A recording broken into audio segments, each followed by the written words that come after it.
सोची नहीं थी कुछ इतनी प्यारी निकल के आएगी हमारे लिए ये 10 साल बाद की होली। तो राधे राधे सभी को। मेरा नाम छवि है और आंखों को कीजिएगा इग्नोर, क्योंकि कल की थकावट की वजह से सूझ चुकी हैं। और ये सुबह सुबह आ चुका है मेरा भतीजा खेलने के लिए। अब उसको घर छोड़ के आने के बाद देखा तो यहाँ मेरी दीदी कर रही है एक्सरसाइज।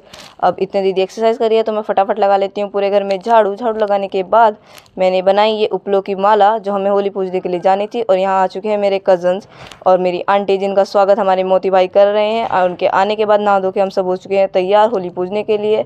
और ये दीदी, मैं और ताई जी और हमारी ये आंटी, दूसरी आंटी निकल के आ चुके हैं होली पूजने के लिए तैयार होके।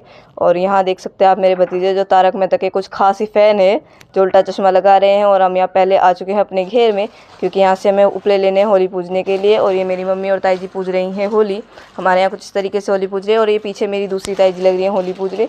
और ये हमारे यहाँ होली पूज के आ चुके हैं वापस। और ये छोटे मेरे भतीजे ने मेरी दीदी कर दिया पूरी परेशान। और होली पूजने के बाद मेरे कज़न निकल गए घर के लिए।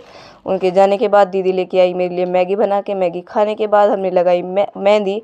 और फिर देखा तो मुझे मिली एक प्यारी सी छोटी सी चुईया। उसको घर छोड़ के आने के बाद मैंने लगाया आटा। इतने मैंने लगाया आटा, इतने मेरी दीदी ने तैयार किया मेरे लिए ब्रेड पिज़्ज़ा। हम ब्रेड पिज़्ज़ा खा के हटे ही थे तो देखा मम्मी ने देवताओं का खाना तैयार कर दिया है, जिसको मम्मी लग रही हैं पूजने।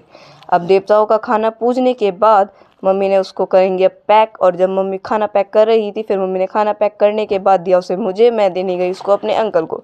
इतने में खाना दे के आई तो देखती हूँ कि दीदी यहाँ मेरे दोनों भतीजों के साथ खेल रही है। और अभी के लिए इतना ही, बाय, राधे राधे सभी को, थैंक्स फॉर वॉचिंग।